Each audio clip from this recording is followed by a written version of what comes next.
नमस्कार, दिन भर की हाइलाइट्स को लेकर हाजिर है सुजस आवाज राजस्थान। सुजस पॉडकास्ट में मेधा से आप सुन रहे हैं प्रदेश की खास खबरें। एक नजर आज की सुर्खियों पर। 16वीं राजस्थान विधानसभा के पंचम सत्र का शुभारंभ। मुख्यमंत्री भजनलाल शर्मा सहित शीर्ष अधिकारियों ने किया राज्यपाल हरिभाऊ बागड़े का स्वागत। राज्यपाल ने अभिभाषण के माध्यम से सदन को किया संबोधित। कहा, अंतिम पंक्ति के व्यक्ति तक विकास पहुंचाना राज्य सरकार की प्राथमिकता। और राजस्थान युवा नीति 2026 से युवाओं को नेतृत्व, रोजगार और कौशल के नए अवसर। मुख्यमंत्री के नेतृत्व में युवाओं के सर्वांगीण विकास की ठोस पहल। और अब सुनिए समाचार विस्तार से। 16वीं राजस्थान विधानसभा के पंचम सत्र में आज राज्यपाल हरिभाऊ किसनराव बागड़े ने अपने अभिभाषण के माध्यम से सदन को संबोधित किया। राज्यपाल के अभिभाषण के साथ ही विधानसभा सत्र की औपचारिक शुरुआत हुई। श्री बागड़े के विधानसभा पहुंचने पर उनका विधानसभा अध्यक्ष वासुदेव देवनानी, मुख्यमंत्री भजनलाल शर्मा, मुख्य सचिव वी श्रीनिवास और विधानसभा के प्रमुख सचिव भारत भूषण शर्मा ने उनका स्वागत किया। राज्यपाल श्री बागड़े को विधानसभा के मुख्य द्वार पर आरएसी बटालियन द्वारा सलामी दी गई। बाद में राज्यपाल को अभिभाषण के लिए सदन में प्रोसेशन में ले जाया गया। राज्यपाल ने विधानसभा में 1 घंटे 21 मिनट 23 सेकंड में अपना अभिभाषण पूरा किया। अपने उद्बोधन में राज्यपाल ने विगत 2 वर्षों के दौरान राजस्थान में विकास, सुशासन एवं जन कल्याण के क्षेत्र में राज्य सरकार द्वारा अर्जित प्रमुख उपलब्धियों का विस्तार से उल्लेख किया। उन्होंने सरकार की नीतियों, योजनाओं और जन कल्याणकारी निर्णयों को प्रदेश की प्रगति का मजबूत आधार बताया। राज्यपाल ने कहा कि राज्य सरकार का लक्ष्य अंतिम पंक्ति के व्यक्ति तक विकास के लाभ को पहुंचाना है और इसी दिशा में निरंतर ठोस प्रयास किए जा रहे हैं। उनके अभिभाषण में सामाजिक कल्याण, आधारभूत संरचना, आर्थिक सशक्तिकरण और सुशासन को लेकर सरकार की प्रतिबद्धता स्पष्ट रूप से परिलक्षित हुई। इस विधानसभा की गरिमा और परिपक्वता के देश भर में राजस्थान की एक विशिष्ट पहचान स्थापित की गई है। विधानसभा सत्र का प्रत्येक क्षण अमूल्य है। मेरी अपेक्षा रहेगी कि जो अवसर हमें प्रदेश के जनता ने दिया है उसका पूर्ण सदुपयोग हो। जाति, धर्म, समुदाय, क्षेत्र विशेष और दलगत राजनीति से ऊपर उठकर विकसित भारत, विकसित राजस्थान के संकल्प को साकार करने में हम अपनी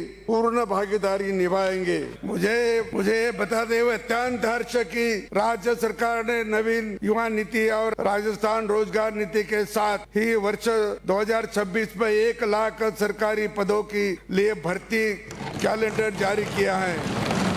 इसमें प्रदेश के युवा को उत्साह का संचार हुआ है। प्रदेश के युवा खिलाड़ियों के लिए राज्य खेल गतिविधियों को लगातार बढ़ावा दिया जा रहा है। इसी क्रम में 7 शहरों के खेलो इंडिया यूनिवर्सिटीज गेम्स 2025 को सफल आयोजित किया गया है। इसमें देश भर के 222 विश्वविद्यालय की 7000 खेल प्रतिभागियों ने हिस्सा लिया। इससे प्रदेश के खेलों के प्रति उचित माहौल बना है। मुख्यमंत्री भजनलाल शर्मा ने राज्यपाल के मार्गदर्शक संबोधन को प्रदेश के विकास और जन सेवा के संकल्प को नई ऊर्जा देने वाला बताया। उन्होंने कहा कि राज्यपाल के दूरदर्शी विचारों और मार्गदर्शन से सरकार को जन आकांक्षाओं की पूर्ति हेतु और अधिक प्रेरणा और शक्ति प्राप्त हुई है। पंचम सत्र के दौरान प्रदेश के समग्र विकास, जनहित से जुड़े मुद्दों और नीतिगत विषयों पर महत्वपूर्ण चर्चाएं होंगी। मुख्यमंत्री भजनलाल शर्मा के नेतृत्व में राज्य सरकार युवाओं के सर्वांगीण विकास की दिशा में लगातार दूरदर्शी निर्णय ले रही है। मुख्यमंत्री का मानना है कि युवा प्रदेश के भविष्य के निर्माता हैं और वे राज्य की सबसे बड़ी शक्ति हैं। बदलते वैश्विक परिदृश्य, तकनीकी नवाचारों और सामाजिक आर्थिक चुनौतियों को ध्यान में रखते हुए राज्य सरकार ने राजस्थान युवा नीति 2026 लागू की है। नई युवा नीति का उद्देश्य युवाओं को जिम्मेदार नागरिक, सशक्त नेतृत्वकर्ता और सामाजिक परिवर्तन के सक्रिय सहभागी के रूप तैयार करना है। इसके माध्यम से युवाओं को आर्थिक प्रगति के अवसर प्रदान कर राज्य के विकास में उनकी भागीदारी सुनिश्चित की जाएगी। 8 प्रमुख स्तंभों पर आधारित है युवा नीति 2026। युवाओं की गुणवत्तापूर्ण शिक्षा तक पहुंच बढ़ाने, करियर परामर्श और मार्गदर्शन देने के प्रावधान किए गए हैं। इसमें कौशल आधारित शिक्षा को बढ़ावा देते हुए आर्टिफिशियल इंटेलिजेंस जैसी आधुनिक तकनीकों को प्रशिक्षण पाठ्यक्रमों में शामिल किया जाएगा। वहीं युवाओं को रोजगार उपलब्ध कराने के साथ साथ उन्हें रोजगार प्रदाता बनाने पर जोर दिया गया है। गिग और असंगठित क्षेत्रों में कार्यरत युवाओं के विकास के लिए भी विशेष प्रावधान किए गए हैं। साथ ही युवाओं के शारीरिक और मानसिक स्वास्थ्य को प्राथमिकता दी गई है। नशा मुक्ति, स्वस्थ जीवन शैली, योग, ध्यान और खेल गतिविधियों के माध्यम से युवाओं को सशक्त बनाया जाएगा। युवाओं में नेतृत्व क्षमता और निर्णय लेने की योग्यता विकसित कर उन्हें लोकतांत्रिक व्यवस्था में सक्रिय भागीदार बनाया जाएगा। अंत्योदय के सिद्धांत के अनुरूप प्रत्येक युवा को समान अवसर उपलब्ध कराने, सामाजिक और लैंगिक भेदभाव समाप्त करने पर बल दिया गया है। विकास के साथ विरासत के संरक्षण की भावना को आगे बढ़ाते हुए युवाओं को कला, संस्कृति, साहित्य और स्थानीय भाषाओं से जोड़ा जाएगा। युवा कलाकारों और नवोदित प्रतिभाओं को प्रोत्साहन मिलेगा। युवाओं की पर्यावरण संरक्षण में भागीदारी बढ़ाने, जलवायु संरक्षण, हरित प्रौद्योगिकी और स्वच्छ पर्यावरण को बढ़ावा देने के प्रावधान भी नीति में किए गए हैं। नीति के प्रभावी क्रियान्वयन के लिए खेल एवं युवा मामलात मंत्री के नेतृत्व में उच्च स्तरीय समिति, राज्य स्तरीय टास्क फोर्स और कोर कमेटी का गठन किया जाएगा। मुख्यमंत्री भजनलाल शर्मा के कुशल नेतृत्व में लाई गई राजस्थान युवा नीति 2026 युवाओं को रोजगार, कौशल और नेतृत्व के नए अवसर प्रदान कर उन्हें संवेदनशील, जिम्मेदार और राष्ट्र निर्माण का सहभागी नागरिक बनाने में महत्वपूर्ण भूमिका निभाएगी। बढ़ते हैं आगे। मुख्यमंत्री भजनलाल शर्मा ने महाराष्ट्र के उप मुख्यमंत्री अजीत पवार के विमान दुर्घटना में निधन पर गहरा शोक व्यक्त किया है। उन्होंने इस घटना को अत्यंत दुखद और स्तब्धकारी बताते हुए कहा कि श्री पवार एक कुशल प्रशासक, दूरदर्शी नेता और समर्पित जनसेवक थे। उन्होंने महाराष्ट्र के विकास और जन कल्याण के लिए अपना जीवन समर्पित किया। मुख्यमंत्री ने कहा कि श्री पवार का निधन महाराष्ट्र की राजनीति के लिए अपूर्णीय क्षति है। इस दुख की घड़ी में उन्होंने दिवंगत नेता के परिजनों और समर्थकों के प्रति अपनी गहरी संवेदनाएं प्रकट की और ईश्वर से दिवंगत आत्मा को अपने श्री चरणों में स्थान देने और शोकाकुल परिवार को ये असहनीय पीड़ा सहने की शक्ति प्रदान करने की प्रार्थना की।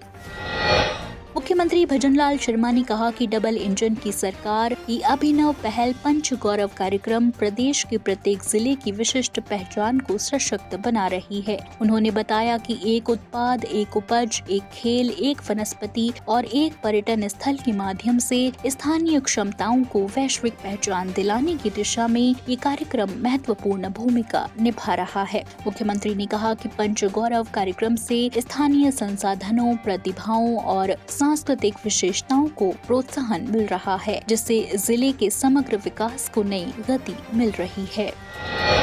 मुख्य सचिव वी श्रीनिवास ने मंगलवार को शासन सचिवालय में प्रधानमंत्री मातृ वंदना योजना एवं लाडो प्रोत्साहन योजना की प्रगति को लेकर समीक्षा बैठक की। उन्होंने दोनों योजनाओं के प्रभावी क्रियान्वयन, समय पर लाभ वितरण और लंबित प्रकरणों के शीघ्र निस्तारण के निर्देश दिए। मुख्य सचिव ने बताया कि भारत सरकार के महिला एवं बाल विकास मंत्रालय द्वारा प्रायोजित प्रधानमंत्री मातृ वंदना योजना का उद्देश्य सामाजिक एवं आर्थिक रूप से पिछड़े वर्ग की गर्भवती महिलाओं और स्तनपान कराने वाली माताओं को सशर्त मातृत्व सहायता प्रदान करना है। उन्होंने कहा कि इस योजना के सफल क्रियान्वयन में राजस्थान गत अप्रैल से दिसंबर की अवधि में देश के अग्रणी 3 राज्यों में शामिल रहा। राज्य में अब तक 11,85,548 महिलाएं इस योजना से लाभान्वित हो चुकी हैं। महिला अधिकारिता विभाग द्वारा संचालित लाडो प्रोत्साहन योजना की समीक्षा करते हुए मुख्य सचिव सचिव ने कहा कि यह योजना बालिकाओं को जन्म, सुरक्षा और शिक्षा को प्रोत्साहित करने के साथ उनके सर्वांगीण विकास को सशक्त बना रही है। योजना के अंतर्गत बालिकाओं को 7 किश्तों में कुल 1.5 लाख रुपए की वित्तीय सहायता प्रदान की जाती है। मुख्य सचिव ने अधिकारियों को निर्देश दिए कि योजनाओं की धरातल पर जाकर समीक्षा, real time monitoring, OJS portal के डैशबोर्ड को नियमित रूप से अपडेट किया जाए। तो आज के सुजस पॉडकास्ट में इतना ही। मेधा को दीजिए इजाजत, कल फिर होगी आपसे मुलाकात। तब तक बने रहिए सुजस आवाज राजस्थान के साथ। नमस्कार।